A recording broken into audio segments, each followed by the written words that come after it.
بالذي خلق الأرض في يومين وتجعلون له أندادا ذلك رب العالمين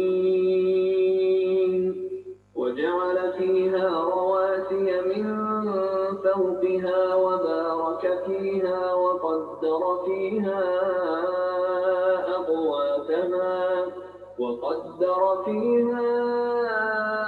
أقواتها في 4 أيام سواء للسائلين. صدق اللہ مولانا العظیم. رب اشرح لی صدری ویسر لی امری واحلل عقدۃ من لسانی یفقہوا قولی. السلام علیکم ورحمۃ اللہ وبرکاتہ. سورہ الفصلت، یہ ہم ہر ہفتے کو یہ پروگرام کر رہے تھے، اور یہ پروگرام ہم کر ہی رہے تھے کہ اچانک بجلی چلی گئی اور ہمارا یہ پروگرام ادھورا رہ گیا تھا. تو آج دوبارہ ہم یوسف صاحب کے کہنے پر رات کے 9 بجے اس پروگرام کو دوبارہ ہم شروع کرنے والے ہیں، اور اب تو 9 ساڑھے 9 ہو گئے ہیں. تو ہم کوشش کریں گے کہ ان 2 آیات کو آج ہم ترجمے کے ساتھ سمجھنے کے قابل ہو جائیں. اب یہ ہے کہ ہمارا اپنا اپنا اینگل ہے، اپنا زاویہ نظر ہے کہ ہم کس نظر سے، کس اینگل سے اس قرآن کو سمجھنا چاہتے ہیں. ہم لوگوں کو بھی یہ پیغام دینا چاہتے ہیں کہ لوگ قرآن کو سمجھ کر کے پڑھنے کی کوشش کریں، کیونکہ مسلمانوں کا ایک کثیر طبقہ اور کثیر تعداد میں لوگ ایسے ہیں کہ وہ قرآن کو تلاوت کی حد تک، ناظرے کی حد تک، ریڈنگ کی حد تک لیتے ہیں، سمجھنے کی کوشش نہیں کرتے. ہم یہ چاہتے ہیں کہ کسی طریقے سے مسلمانوں کے اندر یہ فکر شروع ہو جائے کہ قرآن مجید یہ شعور، تدبر، عقل استعمال کرنے کے لیے اور اس پر غور و فکر کرنے کی یہ کتاب ہے، اور یہ اللہ تبارک و تعالیٰ کی طرف سے ہدی للناس ہے. پوری انسانیت کے لیے ہدایت کا سرچشمہ یہی کلام ہے. جب یہ کلام ہم پڑھیں گے تو ہم دیگر چیزوں میں فرق کر سکیں گے. یہی قرآن فرقان ہے. اب فرقان کیا ہے کہ باطل اور حق کے درمیان یہ قرآن ہی فرق کرے گا. اگر کوئی چیز ایڈ کرو گے اس کے اندر تو قرآن مجید اس ایڈیشن کو ریجیکٹ کرے گا، اندر داخل ہونے نہیں دے گا، کیونکہ یہ قرآن ہے، یہ اللہ کا کلام ہے، یہ سمندر ہے علم کا، اور اللہ تبارک و تعالیٰ ہی اس کا عالم ہے. ہم سب کے سب لوگ جتنے بھی ہیں وہ اپنی اپنی جگہ پر اس کلام پاک کے طالب علم ہیں. ہماری کوشش ہے کہ ہمارا یہ پیغام مساجد تک پہنچ جائے، مدرسوں تک پہنچ جائے، اور جہاں جہاں اس پہ کام ہو رہا ہے ہم ان کے ساتھ بھی تعاون کرتے ہیں اور ان سے تعاون کی اپیل کرتے ہیں. بس دعا کریں کہ آج کی 2 آیات سمجھنے کے بعد ہمیں دوسروں کو یہ دعوت پہنچانے کی اور یہ پیغام لوگوں کو سنانے کی، اور خود ان آیات کی روشنی میں اپنے عمل کو ہمیں درست کرنے کی توفیق عطا فرما دے. سورہ فصلت سے مراد فصلت کہتے ہیں، اس کے 2 نام ہیں، اور بھی نام ہیں، لیکن ایک تو بڑی جو قرآن مجید میں نام ہے حام میم سجدہ، اور ایک ہے سورۃ الفصلت. فصلت کے نام سے زیادہ ہی یاد کرتے ہیں اور حام میم سجدہ کے نام سے بھی یاد کرتے ہیں، کیونکہ اس میں سجدہ ہے. اس لیے فصلت قرآن مجید کے اندر آیا ہے کہ قرآن مجید کی تمام آیات ود ڈیٹیل ہیں، تفصیل کے ساتھ ہیں. یہ فصلہ کے معنی ہے بالکل فیصلہ کن آیات ہے اللہ کی. اس میں نہ کہیں ہم ایڈ کر سکتے ہیں نہ اس سے نکال سکتے ہیں. یہ رب کا کلام ہے. اس میں ایک زبر زیر کی اگر ہم نکالنے کی کوشش کریں گے تو ہم مسلمان کہلانے کے قابل نہیں رہیں گے. اس لیے ہمیں بہت احتیاط کی ضرورت ہے کہ اللہ کا کلام کیا کہتا ہے. کل سے شروع کرتا ہے، اور کل کے معنی ہم نے عموماً یہ پڑھا ہے کہ کہہ دیجئے، اور یہ پیغمبر سے خطاب. لیکن جتنے بھی انبیاء کرام ہیں انہوں نے یہی پیغام دیا اپنی اپنی قوموں کو. تو پیغمبر کو یہ کہا جا رہا ہے کہ میری طرف سے جو کلام آیا ہے اس کلام کے ذریعے سے اپنی قوم کو یہ پیغام دے دیجئے، ان کو سمجھا دیں، کہہ دیں کہ جو تم کفر کرتے ہو. یہ لکھے نا، کیا آ کے معنی ہوتا ہے کیا، انا کے معنی بے شک، اور کم جو ہے یہ جمع کا صیغہ ہے کہ تم سب، اور لام تاکیدی ہے ضرور، اور پھر آ گیا تا تم، اور کفر کے معنی انکار کرو گے، اور واو نون کے معنی سب، کیا تم سب اس رب کا جس نے یہ کلام بھیجا ہے تم اس کا انکار کرو گے؟ بالذی، اس ذات کا، اس ذات کا، اس ذات کا تم انکار کرو گے، خلقہ، جس نے تخلیق کی ہے، جس نے پیدا کی، جس نے پیدا کیا زمین کو، فی یومین، 2 دنوں میں، عموماً اس کو کہتے ہیں 2 دنوں میں، 2 مدتوں میں، جو بھی ہے۔ اللہ تبارک و تعالیٰ تو کن فیکون ہے، وہ تو 1 سیکنڈ کے اندر سب چیزوں کو بتاتا ہے، لیکن وہ کہتا ہے کہ میرا اتنا علم ہے، میں اتنا حکیم ہوں، اتنا زبردست ہوں، لیکن میں ہر چیز پلاننگ کے ساتھ کرتا ہوں، بغیر پلاننگ کے نہیں کرتا ہوں۔ تم بھی جلد بازی سے کام نہ لو۔ تو تم کیا اس رب سے انکار کرو گے جس نے تمہارے لیے زمین بنائی ہے 2 دن میں؟ تو کیا اس رب کے مقابلے میں تم کس کو تسلیم کرو گے؟ اس کو جا کر کے تم اپنا رب تسلیم کرو گے، تو پھر اگر تم کسی اور کو بھی رب تسلیم کرتو گے تو گویا تم اللہ تبارک و تعالیٰ سے انکار کرتے ہو۔ تو اللہ نے سوالیہ انداز میں کہا کہ کیا یہ لوگ اس رب کا اس لیے انکار کرتے ہیں کہ ان کو معلوم نہیں ہے کہ زمین کس نے بنائی ہے؟ اس نے تو یہی زمین 2 دنوں میں بنائی ہے۔ وَتَجْعَلُونَ لَهُ أَنْدَادًا، اور تم کیا کرتے ہو؟ اور بناتے ہو، تم بناتے ہو، واو نون کے معنی سب، لہو، اسی کے لیے، اس کے لیے، اندادا، شریک۔ یہ قرآن مجید میں ایک اور جگہ بھی آیا ہے، یا ایھا الناس اتقوا، یا ایھا الناس اعبدوا ربکم الذی خلقکم، اے دنیا بھر کے انسانوں، اس رب کی بندگی اختیار کر لو جس نے تمہیں پیدا کیا ہے، الذی خلقکم والذین من قبلکم، اور جو تم سے پہلے لوگ گزر گئے ہیں ان کو بھی اسی رب نے پیدا کیا تھا۔ تم انسانوں کے سامنے کیوں جھکتے ہو؟ کیوں انسانوں سے بھیک مانگتے ہو؟ کیوں انسانوں سے مانگتے ہو؟ تو وہ رب یہ ہے کہ اس کی بندگی اختیار کر لو، اس کی غلامی میں آ جاؤ اور انسانوں کی غلامی سے جان چھڑا لو۔ کہا کہ الذی خلقکم والذین من قبلکم لعلکم تتقون، تاکہ تم آنے والے خطرات سے بچ جاؤ۔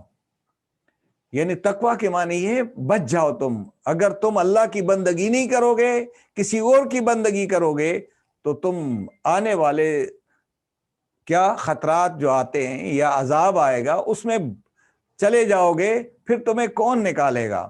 پھر اللہ تعالیٰ کہتا ہے کہ میں ان کو سمجھاؤں۔ اب وہ انسانیت کو جب پیغام دیتا ہے نا تو وہ بڑے زبردست دلیل کی انداز میں بات کرتا ہے کہ الذی جعل لکم الارض فراشا، یہ وہ رب ہے جس نے تمہیں پیدا کیا، اس نے تمہارے لیے زمین بطور فرش بنائی، والسماء بناء، اور آسمان کو بطور چھت، وانزل من السماء ماء، اور اس آسمان سے تمہارے لیے بابرکت پانی اسی نے اتارا ہے، فاخرج به من الثمرات رزقا لکم، اور اس بابرکت پانی کے ذریعے سے اس نے آپ کے لیے طرح طرح کے یعنی غلے پیدا کیے۔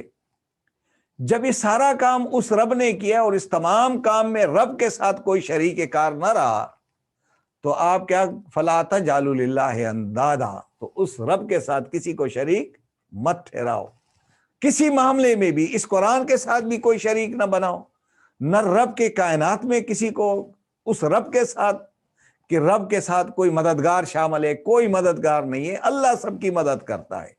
یہ قرآن بھی کسی کی مدد نہیں مانگتا ہے، یہ خود مددگار ہے، یہ آپ کو مدد دے گا ہر معاملے میں، اور یہ جس نے بھیجا ہے، جس نے یہ کام کیا ہے، ظاہر کا یہی تو ہے، یہی وہ رب ہے، وہ ہے کیا؟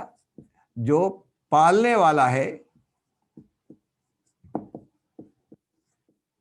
ال معنی آل سے، انگریزی میں آل تمام، اور عالم کے معنی جہان، اور جب یہ یا نون آ جاتا ہے تو ہم کہتے ہیں جہانوں، یہ واو، تو تمام جہانوں کا وہ کیا ہے؟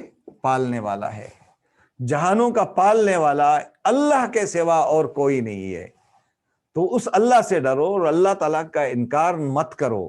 تو یہ کہا کہ کیا تم اس رب کا انکار کرو گے جس نے زمین پیدا کی ہے 2 دنوں میں، اور تم اسی کے لیے شریک ٹھہراتے ہو مختلف قسم؟ اندادہ کے معنی شرکا، مختلف شرک، یعنی کئی قسم کے، ایک نہیں ہے بلکہ ہر معاملے میں کسی نہ کسی طرح آپ شریک ٹھہراتے ہیں، تو وہ تو رب نہیں ہے جو اس کو تم شریک ٹھہراتے ہو، رب تو یہی ہے جو تمام جہانوں کا پالنے والا ہے۔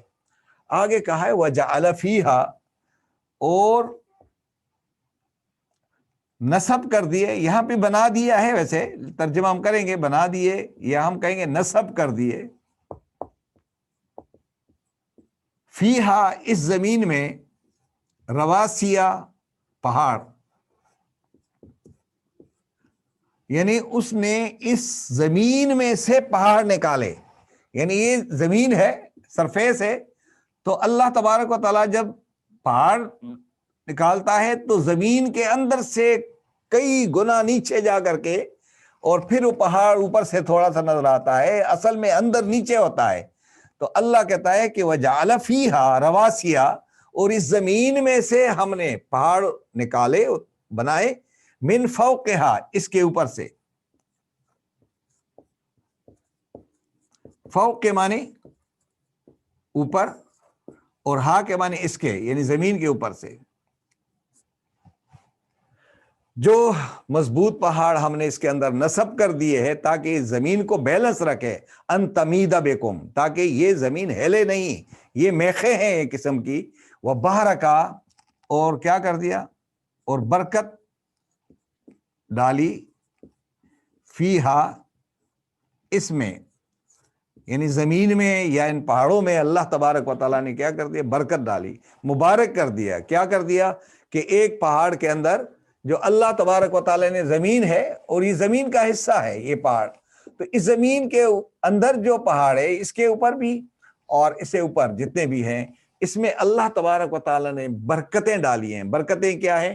کہ اس میں سونا بھی ہے، اس میں تانبا بھی ہے، اس میں لوہا بھی ہے، اور اس میں معدنیات ہیں، مختلف قسم کی چیز، جڑی بوٹیاں ہیں، درخت ہیں، یہ سب کچھ اللہ تبارک و تعالیٰ نے اس کو بابرکت بنا دیا ہے۔ اور تیسری بات کیا کہی؟ وَقَدَّرَ، اور مقرر کر دیے۔ اچھا، یہ قدرہ اندازے سے، یہ قدرہ لفظ ہم ادھر لاتے ہیں، دیکھیں ذرا، قدر، یہ قدر ہے، قدر جو ہے اس کا فاعل ہے قادر، اور اس کا وہ ہے مقدور، مفعول ہے، اور اس کا لفظ اقدار بھی ہے افعال کے وزن پہ، اور اس کا افتعال کے وزن پہ اقتدار ہے، اور اس کا دوسرا لفظ ہے تفعیل کے وزن پہ تقدیر ہے، اور اس کا دوسرا لفظ ہے قدرت، اور ایک اور لفظ اس سے نکلتا ہے مقدر، اور اسی طرح مقتدر جسے ہم کہتے ہیں وہ بھی اسی سے ہے، مقتدر، اور مقدار جس کو آپ کہتے ہیں یہ اسی سے ہے۔ تو یہ قدرہ جو ہے، اس کا جو اگر آپ دیکھیں گے تو یہ قدرہ کے گرد بہت سارے الفاظ گھوم رہے ہیں، اور جب یہ ہم سمجھ جائیں گے کہ اس کو کہتے ہیں ویلیو، یہ کیا ہے؟ قدر و قیمت، ہم کہتے ہیں قدر و قیمت، تو کیا چیز ہے؟ ایک چیز کی قدر و قیمت کیا ہے؟ اللہ تبارک و تعالیٰ نے ان تمام چیزوں میں جو برکت ڈالی ہے، اس ہر ایک میں اس نے کیا ڈالی ہے؟ ایک قدر، ویلیو پیدا کی ہے، کہ سونے کی ویلیو اتنی ہے، تانبے کی اتنی ہے، معدنیات کی اتنی ویلیو ہے، اور جناب یہ درختوں کی، ان کے پتوں کی، ان کے سب چیزوں کی انہوں نے اندازے مقرر کر دیے۔ فیہا، اس میں، اقواتہا، اقوات کہتے ہیں قوت سے، طاقت، یعنی اس کی غذاؤں کو، غذائی طاقتوں کو، یعنی اس میں جو غذا ہے، کھانے پینے کی چیزیں ہیں، یہ اس میں اللہ تبارک و تعالیٰ نے ایسی چیزیں مقرر کر کے اس کے اندر اندازے لگا کر کے کہ یہ کے استعمال کرنے سے انسان کو کیا فائدہ ملے گا، اور یہ سارا کام اللہ کہہ رہا ہے کہ فی اربعۃ ایام، یہ سارا کام کیا ہوا؟ 4 دنوں میں ہوا ہے یہ کام۔ اب یہ 4 دنوں سے مراد کیا ہے کہ اس سے مفسرین یہ لیتے ہیں کہ 4 موسم، کہ 4 موسموں میں ہر قسم کی من پسند غذائیں جو وقت کے لحاظ سے قوت دینے والی، طاقت، قدر و قیمت پیدا کرنے والی غذائیں ہیں، وہ 4 موسموں کے اندر اس انسان کے لیے اللہ تبارک و تعالیٰ نے اس زمین کے اندر سے انتظام کیا ہے۔ 4 موسم سے مراد ہے کہ پورا سال انسان جو ہے محتاج نہیں ہوتا ہے، اللہ تبارک و تعالیٰ ان کو ہر موسم میں پھل بھی دے رہا ہے، غذائیں دے رہا ہے، اور یہ اس کی طاقت اور قوت بڑھانے کے لیے، یعنی ان غذاؤں میں اتنی طاقت ہے، قوت ہے، اللہ تبارک و تعالیٰ نے انسان کے لیے سارا کچھ کیا ہے۔ اللہ نے جب سب کچھ اللہ نے کیا ہے تو پھر اس اللہ کے ساتھ وہ کہہ رہا ہے کہ قل اَإِنَّكُمْ لَتَكْفُرُونَ بِالَّذِي، پھر تم کیا اس رب کا انکار کرو گے جس نے تمہارے لیے سارا کچھ کیا ہوا ہے؟ کیا یہ پہاڑ کسی نے بنائے ہیں، یا کسی فرشتے نے بنائے ہیں، کسی ولی نے بنائے ہیں، کسی پیغمبر نے بنائے ہیں؟ یہ تو رب کی بنائی ہوئی ساری چیزیں ہیں۔ تو ہمیں رب کی طرف جانا ہے، اور رب کو جا کر کے ہم نے اس کی عبادت کرنی ہے، اس کو ماننا ہے۔ اور اللہ تبارک و تعالیٰ نے پوری زمین کے اندر برکتیں ہی ڈالی۔ برکت کیا ہے؟ دیکھیں، پانی بابرکت ہے، اگر آپ اور کسی جگہ ڈال لو گے تو وہاں سے بھی کوئی چیز ہوگی۔ تو ہر چیز میں اللہ تبارک ہے۔ پھر اگر اشیاء کو، اگر عناصر کو ایک دوسرے سے ملاپ کراؤ گے تو وہ کیا کرے گا؟ اس سے ایک نئی چیز پروڈیوس ہوگی۔ تو اللہ تبارک و تعالیٰ نے ہر چیز میں برکت پیدا کی ہے، اور کہا وَقَدَّرَ فِيهَا أَقْوَاتَهَا، اور اللہ تبارک و تعالیٰ نے اس کی غذائی قوتوں کو ایک زبردست طاقت دی ہے، اور ان کو اندازے سے بنائے ہیں کہ اس میں اتنا اندازہ ہے کہ آپ استعمال کریں گے تو آپ کو پریشان نہ کر دے۔ یعنی پھل استعمال کریں گے تو پھل آپ کے لیے پریشان کن نہیں ثابت ہوں گے، بلکہ آپ کے لیے سب کچھ جو غذائیں ہیں، سبزیاں ہیں، سارا کچھ جو ہے یہ انسان کو طاقت دینے کے لیے ہے۔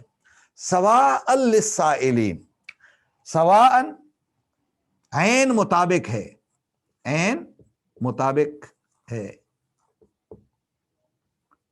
مطابق ہیں یہ سب کچھ، للسائلین ضرورت مندوں کے لیے۔ ایک تو یہ ترجمہ ہے، یعنی جو ضرورت مند لوگ ہیں ان چیزوں کے لیے، ان کی ضرورت کے عین مطابق ہم نے یہ سارا کچھ تمہارے لیے بنایا ہے۔ جب یہ سب کچھ تمہارے لیے اللہ نے بنائے ہیں تو پھر اس اللہ کا انکار تم کیسے کر سکتے ہو؟ یہ قرآن مجید ہے جو ایک پیغام دے رہا ہے پوری دنیا کو کہ انسانیت جو ہے وہ کفر سے باز آ جائے، اللہ تبارک و تعالیٰ کے غلام بن جائیں۔ اس لیے اقبال کہتا ہے نا جی، ان غلاموں کا یہ مسلک ہے کہ ناقص ہے کتاب، کہ سکھاتی نہیں مومن کو غلامی کے طریق۔ یعنی یہ کہتے ہیں ہم تو ہر ایک کے غلام ہیں، ہر ایک کے در پہ جھک جاتے ہیں۔ تو اقبال کہتا ہے کہ یہ قرآن کو بھی کہہ دیتے ہیں کہ ناقص ہے، یہ اس لیے نہیں ہے کہ یہ تو ایک اللہ کی بات کرتے ہیں، ایک کی غلامی کی طرف ہمیں لے جاتا ہے، یہ کلام لے جاتا ہے۔ ہم تو ہر ایک کے غلام بننے کے لیے تیار ہیں، تو اس لیے اس کلام کی طرف یہ آنا نہیں چاہتے۔ انہوں نے اپنے اپنے بت بنائے ہیں، اپنے اپنے لوگ بنائے ہیں، ان کے پیچھے بھاگے جا رہے ہیں بغیر کسی سوچ سمجھ کے، اور کہتے ہیں بس ٹھیک ہے جی ہم تو صحیح کام کر رہے ہیں۔ صحیح کام تب ہوگا جب ہم قرآن کے مطابق آ جائیں گے۔ قرآن مجید ہی اللہ تبارک و تعالیٰ نے اس کی حفاظت کی ذمہ داری اٹھائی ہے، اور یہی وہ کلام ہے جو رہتی دنیا تک کے لیے ہدی للناس کا ذریعہ بنے گا۔ یہ کلام اور ذریعہ ہے، اور اس کے مطابق اگر عمل نہیں کریں گے تو سلیبس تو یہی ہے، تو سلیبس اگر یہی ہے، اس کے مطابق اگر ہم عمل کریں گے تو وہ عمل قابل قبول ہوگا۔ جتنے بھی انبیاء کرام آئے ہیں انہوں نے اللہ کے کلام کے مطابق عمل کیے، اس کلام سے باہر نہیں گئے۔ تو نبی اکرم صلی اللہ علیہ وسلم کے عمل کے بارے میں جب سوال ہوا کہ عائشہ صدیقہ رضی اللہ تعالیٰ عنہ سے کہ نبی اکرم صلی اللہ علیہ وسلم کا کردار اخلاق کیسا ہے، تو نے جواب دیا تھا کہ کیا تم نے قرآن نہیں پڑھا ہے؟ نبی اکرم صلی اللہ علیہ وسلم تو چلتے پھرتے قرآن ہے۔ اگر نبی اکرم صلی اللہ علیہ وسلم کا عمل قرآن میں ہے اور ضرور ہے، آپ نے تو اس کا حق ادا کیا ہے، تو پھر ہمیں نبی اکرم صلی اللہ علیہ وسلم کا عمل قرآن کے اندر دیکھنا چاہیے کہ انہوں نے قرآن کے ساتھ کس طرح تعلق استوار کیا تھا، کس طرح قرآن پہ عمل کر کے دکھایا ہے۔ یہ لاہ عمل ہے، یہ سب کہتے ہیں جتنے مسلمان ہیں، یہ کہتے ہیں دستور حیات ہے، یہ کہتے ہیں ضابطہ حیات ہے، لیکن دوسری طرف اس قرآن کی طرف اگر کہا جائے کہ آپ اس کا حلقہ بناتے ہیں، اس پہ ڈسکشن فورم کرتے ہیں، بناتے ہیں، تو کوئی شریک نہیں ہوگا۔ جب تک امت مسلمہ اس قرآن کے گرد جمع نہیں ہوگی، ہمارے اندر سے فرقے ختم نہیں ہوگے، مسلک پرستی ختم نہیں ہوگی، اور تعصب کا خاتمہ نہیں ہوگا، اور ہم آئے دن اللہ تعالیٰ کا انکار کرتے رہیں گے اور ہمیں پتہ نہیں چلے گا۔ ان دو آیات کے اندر میرے لیے اور آپ کے لیے بہت بڑا پیغام ہے، سمجھنے کی ضرورت ہے۔ اللہ تبارک و تعالیٰ مجھے بھی آپ کو بھی سمجھنے اور عمل کرنے کی توفیق عطا فرمائے۔ وآخر دعوانا ان الحمدللہ رب العالمین۔ اگر کوئی سوال کرنا چاہیں تو ضرور سوال کر سکتے ہیں ان آیات کے اوپر۔